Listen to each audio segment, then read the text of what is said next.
Welcome to episode 7 of my 20mm or 172 review series. Today we're going to be looking at Early War Miniatures. Now this is a company I've had my eyes on for some time, and I've even purchased some miniatures prior to this entire review series. So we're going to look at those as well as look at a few samples that they even sent me to review on the channel. But the ones that I purchased a while ago were the Malaya campaign. They were a new release at the time.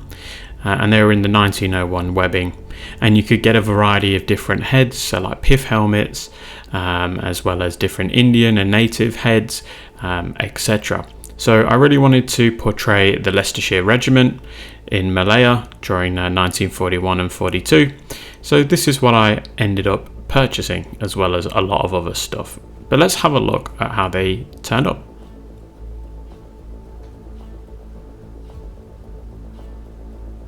So you get a pack like this. We're going to review the vehicles later on, but the pack that we're looking at now is the Vickers MG with 5-man crew. So as I said, I purchased this one myself, and this is a HMG set for the British in Malaya.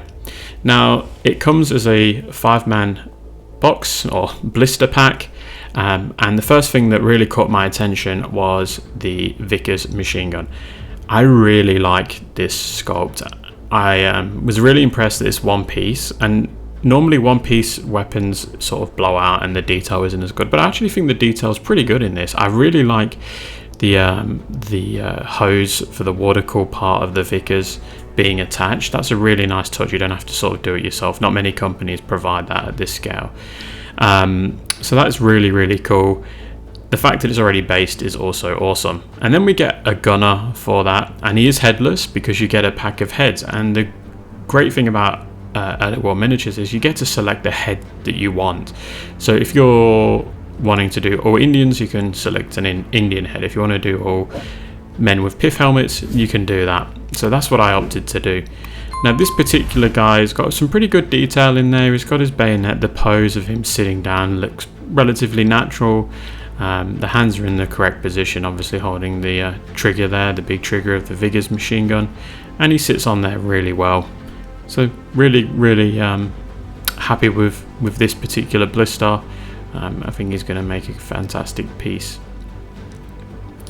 And then we look at some of the other crew. So we can see that there's the options to add weapons. There's a few loose weapons in the blister, as well as a few armless guys that you can sort of move the arm into the position that you want. So it just makes a bit of variety in your armies, just that little bit more. If you get two of the same models, you can reposition the arm slightly differently.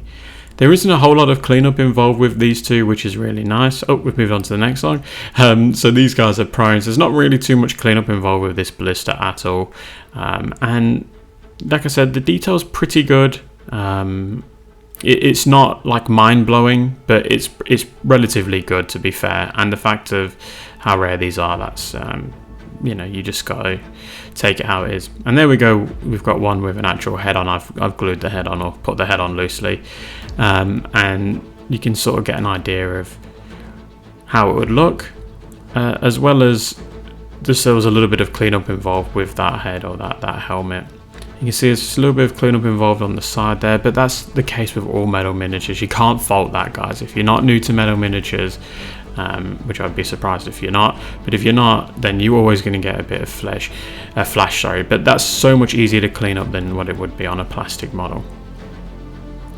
And then we've got one of the arms, as I said, so you can see that the detail in the rifle isn't the best, but you can make out the parts relatively well.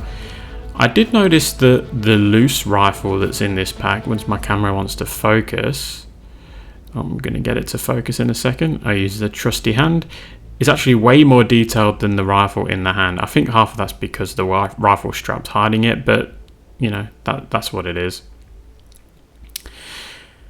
So we're moving on to one of the rifle sections. Now I've actually painted up a couple of these, so you'd get a couple more models in this pack. But you can see that the prone of him firing, even though he's missing his head, is relatively natural. It looks pretty good. You can see that there's just a little bit of cleanup involved.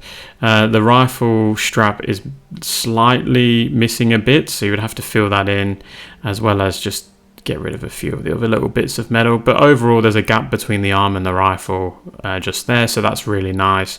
He's got all the correct webbing on for this really early war theme for the Pacific or Malaya. So yeah, you aren't going to get the best quality figures in terms of detail, but they are really nice for what they are, and how rare they are on the market. I don't think anyone else is producing models like this in the 20mm form, so you've got to really appreciate that before you start scrutinizing some of the detail. Now we can see here this guy's throwing a grenade, which is you know, a nice touch. The only thing I had a gripe with this, other than, you know, some of the minor details that are missing, is just the way he's holding his rifle. It almost looks like he's about to drop the rifle and his arm's slightly bent. Now I can bend the arm back into place, but the actual rifle looks like he's not gripping it. He's holding it where the trigger and magazine would be, but when I actually look at it close up, it looks like he's just got a flat hand on the rifle. So that's just a little detail I would have liked for them to potentially fix. It might have been missed though, so it's what it is. It's easily painted at least anyway. And then there we go, with the arm on, that's the sort of pose that you're going for. So he's resting his rifle on the floor. Oops, that's fallen off. But he's resting his rifle on the floor, as if he's some sort of important NCO perhaps. And then we've got another guy, so he's got plenty of equipment on. Bit more detail in this chap, with not as much cleanup involved. So overall, that rifle platoon is pretty good. I'm relatively happy with that. And then we've got the helmet choices. Now I really like this choice, the fact that you can pick your helmets and that. So they come with it, as well as you get a whole bag full of helmets.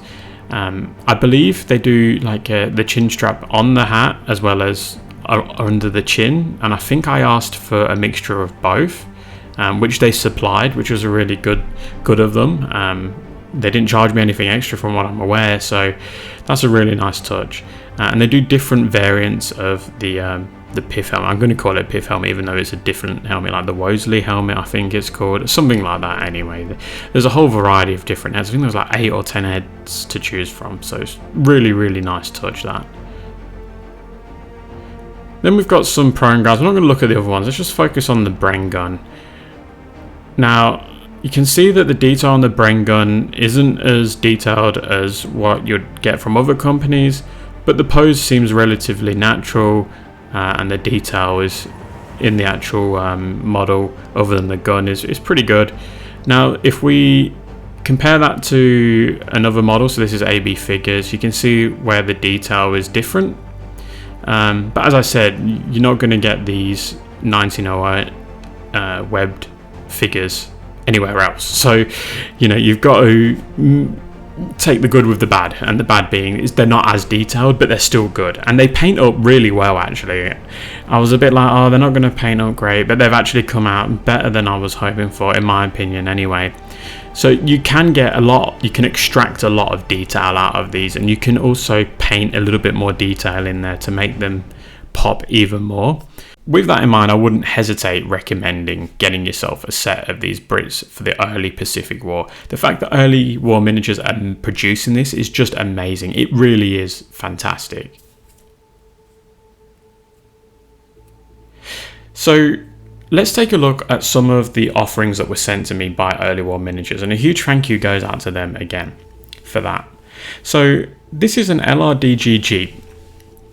It can be used as an SAS Jeep as well. They use both of them as pilot vehicles. So as we can tell, it's a resin vehicle. It is chockers full of equipment. So we can see there's plenty of jerry cans on there, as well as storage, spare tires, as well as a ramp to get them out of their boggy situations, etc.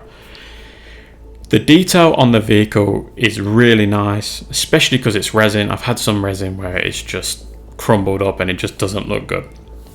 This looks really nice. So this is the sort of thing you're going to get. Be aware that this is a demo vehicle that was sent to me, so I'm not sure how it would have come to you. If there would be a base on the bottom that you need to snip away, I'm not exactly sure. But with that in mind, you're going to get a really nice Jeep regardless. The crew figures are slightly poor in their faces. A lot of the parts of their face are missing, but they do have great big bushy beards. So you know, you're only going to be painting eye sockets and a nose, so it's not a huge problem for me. You're going to be painting beards anyway, so it doesn't really matter. They fit in nicely. Well, the gunner fits in really nicely. I believe it might have been on the Jeep or the LRDG vehicle. I can't remember off the top of my head. One of them, I struggled to get the driver in, and I might have to trim his control column. But other than that, it works really nicely. Now we can see there's a few more parts with the LRDG truck. I believe this is the pilot vehicle as well, the early pilot vehicle. And the storage that's in the back of the cab is loose, which is just fantastic. It makes painting it just that little bit more easier. You don't have to worry about making mistakes on the actual vehicle. You can tell that this was a demo vehicle that was sent to me as well, because they've got putty on the tyres, but it's relatively well cleaned up. So you might have to clean up a little bit of flash, etc. when it arrives. I'm not sure, but because it's a demo, I'm just taking it as this is probably the sort of thing that's going to arrive. Obviously, some of the detail underneath isn't there, but you really don't need it, especially if you're wargaming. The detail of the storage is superb, it really is. They've added in spare batteries as well, which is a really good plus. It's got tons of weapons options as well as head options for your crew members. Now, these crew members were a lot more detailed than the SAS crew members, or the Jeep, the LRDG Jeep. And they come in with different types of heads. Bearing in mind, a lot of these were New Zealanders, so they were bringing their hats from whatever New Zealand regiment they were in, as well as Rhodesians and Brits. So, and obviously a few other nationalities in there. So there's a few different choices of head options, which is really great, as well as just the traditional head scarves. We've got a guy with binoculars that's seated. He fits in there really nicely, and he looks really good. So I was really impressed with the crew on these. They're definitely more detailed. And here are a few of the head options that you've got. So you've got like a slouch hat, as well as a tin helmet, I believe. You've got the headwear that's so famous for the desert. As well as a few other options. So that's a really good touch. I love the fact that Early War Miniatures does this. As well as having all those head options, we've got a variety of different bits of storage that we can attach, as well as obviously bits that need to be attached. So the part of the cab, the outer part of the cab.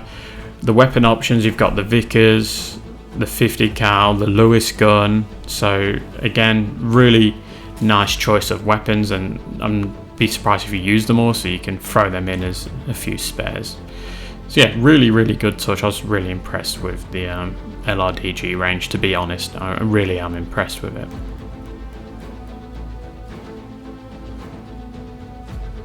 So all in all, I would rate them 23.5 out of 30. That's taking in mind my British Malaya stuff. All right, ignore the LRDG. So the level of detail is 7, the casting quality is 7.5, and the overall satisfaction would be 8, but I'm giving an extra point purely for how great the range is. It's just a great range. And then here they shape up. So we've got AB, Adler, Simon Soldiers, Early War Miniatures, Checkpoint, and Planet Maya all together. And Early War Miniatures are perfect height-wise. They fit with everything. So that concludes the little review today. Please check out Early War Miniatures, especially their early war side. They have a late war side, believe it or not. Their early war stuff is just great. You've got LRDG, you've got the Sudanese Defence Force, you've got a whole variety of different things, all within the British or the Commonwealth umbrella, not mentioning the Vichy French, the Dutch East Indies, everything else in there. That just fills me with so much joy, because no one else does this. It's just so great. But yeah, I'll stop getting overexcited with all of these cool different nations that we can paint up. Huge thank you goes out to my Patreons and YouTube channel member. This is just such a joy to have you guys supporting the channel, as well as Early War Miniatures for sending me these. Let me know in the comments if you're going to be purchasing any of these, and I will leave it here and catch you at the next one. Thanks guys.